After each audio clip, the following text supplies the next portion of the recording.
This is something you and I are both passionate about. Masculinity is a beautiful gift to the world. Young bulls need older bulls, man. And Yes. and as a brotherhood, as a Yeah. brotherhood, we can heal the world. We can heal the world. I Yeah. mean, those men that step in, beautiful men, I get so pissed off when, we talk about toxic masculinity and we talk about men are trash because the heart of a man, the heart of a father, the heart that you have now, that I have, is a beautiful thing. It's a protective thing. It's a powerful thing. Yes. When men get together and call each other out and sharpen each other, when they get together Yes. and they mentor the next year, it's a beautiful thing, man. And going back to that understanding and empathy, there are aspects of masculinity that women will not understand.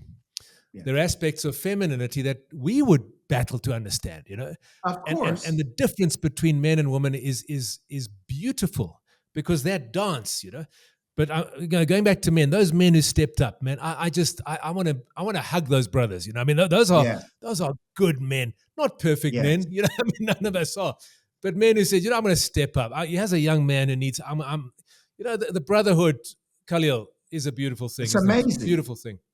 It's Yeah. amazing because at the same time, there were men in my son's community who stepped in. At my worst in prison, there were men also convicted of crimes who had already done the work that I was trying to do of transformation.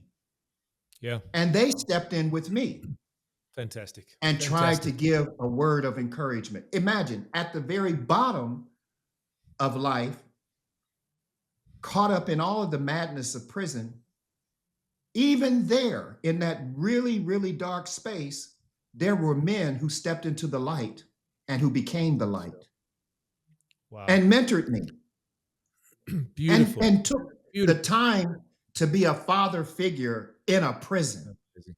an It's uncle, a amazing. brother, Yeah. they had the heart, Yeah. they had the heart to do No. that. It's so And that's beautiful. the And, part, and I Craig. mean, So there's all kinds of contradictions, yeah. inconsistencies, um, things that seem completely contradictory happening Mm. all at the same time. And it goes back to that labels we give each other. I mean, identity politics and labeling is got to be the most dehumanizing practice in the world. You label someone a convict. I'll give Yeah. you an example. I talked at a prison here in Johannesburg.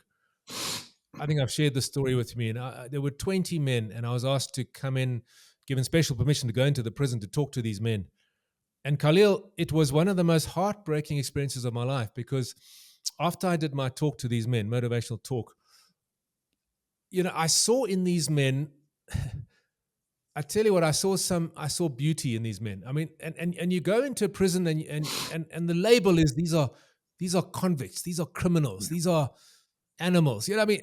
Yes. And at the end of the talk, I said to the convener, I said, I just want to go and hug these men. And I went, the first man I hugged, he wouldn't let go. Yeah. He clung on to, he would not. And I was hugging this man, and it was all I could do to stop weeping, and he was just crying out for love. And I saw in these men a goodness, they had taken a wrong turn. Life had been tough. They'd made a mistake, but they were not bad men. And I went around one by one and I hugged all 20. And I mean, the brotherhood and the love that flowed, they were hungry. Khalil, I went back to the parking lot. I sat in my car and I sobbed, man. I just sobbed because I just felt such compassion for these men. And I also sobbed because of a system that it's a disgusting system, I mean, you lock up someone, instead of rehabilitating, instead of restoring their dignity, instead of helping them, and I mean, you've talked about this, that that prison is a jungle, man. That prison, Yeah. I Yes, mean, definitely. sometimes people go in there for 3 years and they end up staying 10 years because they have to commit atrocities just to stay alive in the system. Anyway, I wept, man. And I mean, this is the whole thing. We label people. You're a convict. You're a black man. You're a white man. You're a Democrat. You're a Republican. You're a Trump supporter. I mean, I mean, who cares? You're a human being, man. Yes. And we label and then we judge based on that. And we've got to get beyond that. We've really got to get beyond that. That's, I mean, I guess for me, in many ways, that's really the greatest tragedy of humanity is that we fail to Yeah. see our shared humanity. It's Oh, it's you've hit the the nail on the head. fact that we do not see, as human as we are, as fragile as we know we are as human beings, to look at another human being and not recognize that they too Yeah. are fragile, they Yeah. too are trying to figure it out.